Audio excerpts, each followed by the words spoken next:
JDU के नेता नीतीश कुमार की बिहार सरकार में मंत्री अशोक चौधरी की बेटी जो हाल में लोकसभा चुनाव जीतकर के प्रदेश की समस्तीपुर सीट से सांसद बनी हैं और चर्चाओं में रहती हैं। जी हां, बात हो रही है यहां पर एलजीपीआर की सांसद शांभवी चौधरी। इस प्रकार से शांभवी चौधरी ने समस्तीपुर से भारी मतों के अंतर से जीत हासिल की और अब दिल्ली तक का रास्ता भी तय कर लिया है। ऐसे में बीते मंगलवार को शांभवी ने सदन में अपना संबोधन दिया। उस दौरान उन्होंने प्रधानमंत्री नरेंद्र मोदी से बड़ी मांग कर दी। दरअसल बिहार को लेकर के लंबे वक्त से वहां के नेताओं की ये मांग रही है, खासतौर पर केंद्र सरकार से, कि बिहार को विशेष राज्य का दर्जा दिया जाए। साथ ही यहां पर बिहार के लिए एक स्पेशल यानी कि विशेष आर्थिक पैकेज भी सालाना हिसाब से निकाला जाए। जिसे लेकर अब माना जा रहा है कि जिस तरीके से भारतीय जनता पार्टी इनाम चुनावों में पूर्ण बहुमत पाने में नाकामयाब रही और उसको सत्ता तक पहुंचाने में सबसे बड़ा यहां जो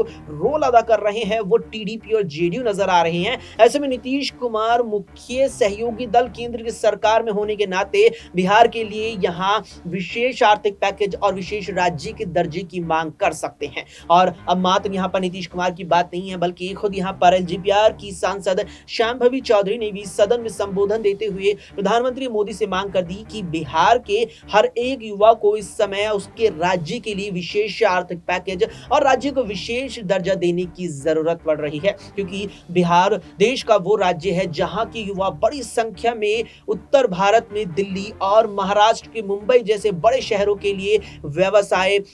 या कहें कि रोजगार और शिक्षा के लिए पलायन करते हैं, जिसे लेकर अब यहां पर राजनीति भी गर्मा गई है। ऐसे में सवाल ये बनकर निकल कर आता है कि अब नीतीश कुमार जिस प्रकार से केंद्र की एनडीए सरकार में बड़ी भूमिका अदा कर रहे हैं, तो क्या उनके इस यहां बड़ी भूमिका अदा करने से क्या यहां अब बिहार को विशेष आर्थिक पैकेज और राज्य को विशेष राज्य का दर्जा मिल जाएगा या नहीं। लेकिन इस सवाल का जवाब मिलना बेहद ही मुश्किल नजर आ रहा है, क्योंकि संविधान के नियमों के मुताबिक किसी भी राज्य को यहां विशेष राज्य का दर्जा देना और उसे विशेष आर्थिक पैकेज देना केंद्र सरकार की जिम्मेदारी तो जरूर बनती है, लेकिन इसके लिए कई नियम और कई ऐसे कानून हैं जिसके चलते ये काम या ये फैसला केंद्र सरकार के द्वारा लेना बिल्कुल भी आसान नहीं है। अब ऐसे में माना जा रहा है कि अगर यहां पर 12 सांसदों वाली जेडीयू और 5 सांसदों वाली एलजीपीआर केंद्र की नरेंद्र मोदी सरकार पर प्रदेश को विशेष राज्य का दर्जा देने को लेकर दबाव बनाते हैं, तो निश्चित तौर पर भारतीय जनता पार्टी की केंद्रीय स्तर पर चिंताएं बढ़ सकती हैं। फिलहाल के लिए इतना ही। देश दुनिया की तमाम खबरों के लिए देखते रहें SPN9।